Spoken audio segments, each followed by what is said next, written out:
Good morning, everyone. It's Miss Kate from the library. How are you? How are you holding up? Is everybody driving each other crazy? Are you reading your books? Oh, I hope so. Today I'm going to read you a story by one of my all-time favorite authors, Beatrix Potter.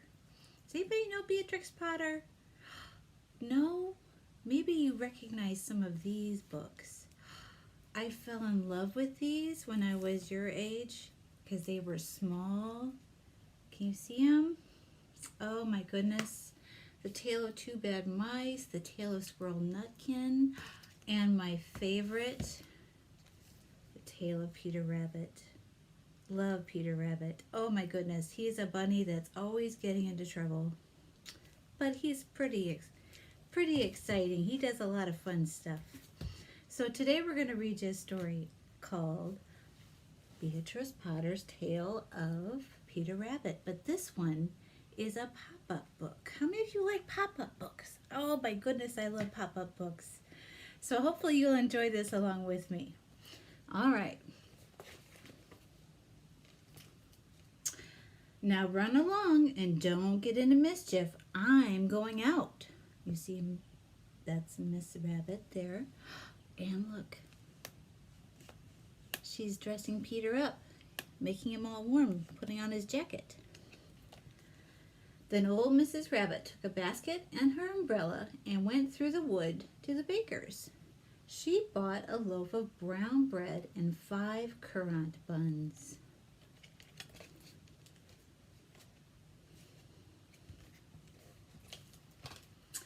Flopsy, Mopsy, and Cottontail, who were good little bunnies, went down the lane to gather blackberries.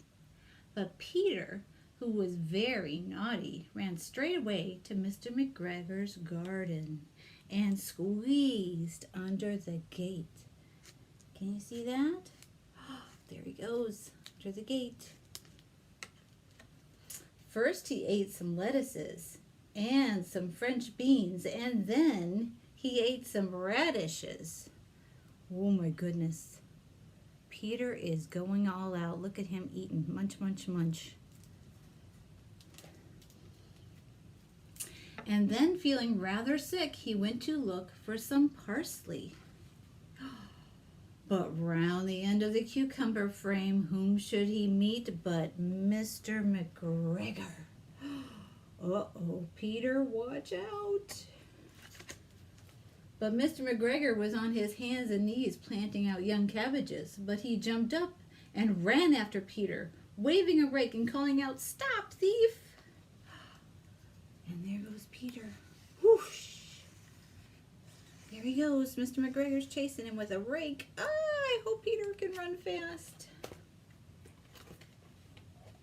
Peter was most dreadfully frightened. He rushed all over the garden, for he had forgotten the way back to the gate. He lost one of his shoes among the cabbages, and the other shoe amongst the potatoes. Oh, Peter, what kind of mess have you gotten yourself into? After losing them, he ran on 4 legs and went faster, so that I think he might have got away altogether, if he had not unfortunately run into a gooseberry net and got caught by the large buttons on his jacket. It was a blue jacket with brass buttons, quite new.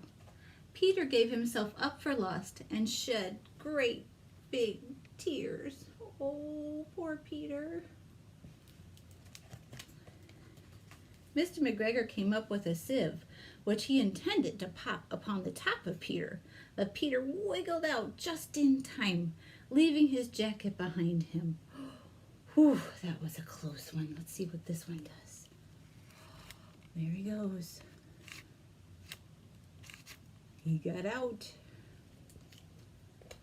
and rushed into the tool shed and jumped into a can.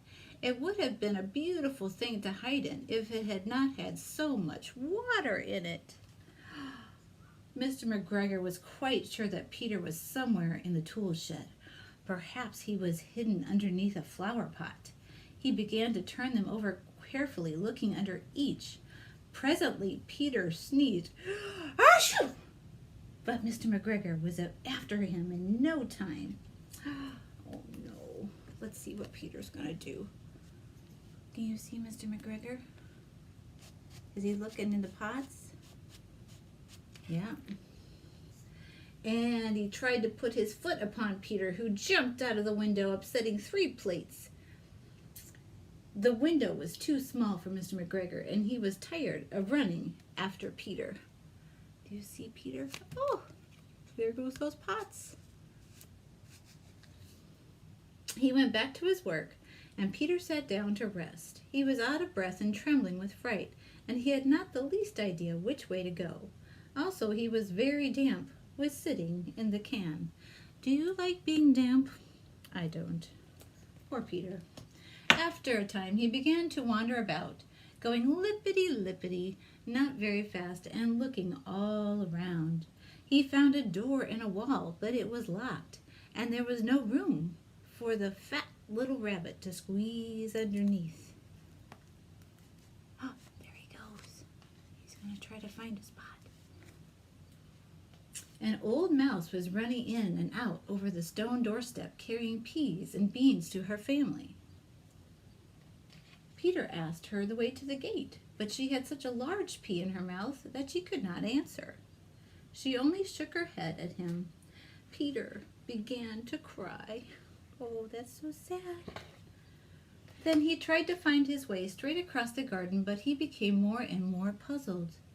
Presently he came to a pond where Mr. McGregor filled his water cans.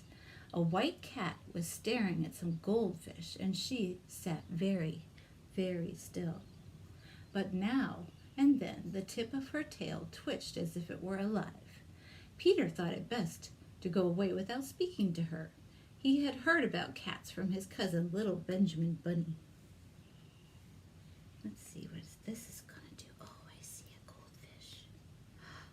I see a goldfish, and I see a cat's tail twitching. Maybe you have a kitty at home. Does he move his tail like that? Bet he does. He went back towards the tool shed, but suddenly, quite close to him, he heard the noise of a hoe. Scritch, scratch, scratch, scritch. Peter scuttered underneath the bushes. But presently, as nothing happened, he came out and climbed upon a wheelbarrow and peeped over. The first thing he saw was Mr. McGregor hoeing onions. His back was turned toward Peter, and beyond him was the gate. Oh, can Peter get to his gate? Oh, I hope so. Peter got down very quietly off the wheelbarrow and started running as fast as he could go along a straight walk behind some of blackcurrant bushes. Mr. McGregor caught sight of him at the corner, but Peter did not care. He slipped underneath the gate and was safe at last in the wood outside his garden. There he goes, right under the gate. Whew. That's a lucky one, Peter. Peter never stopped running or looked behind him until he got home to the big fir tree.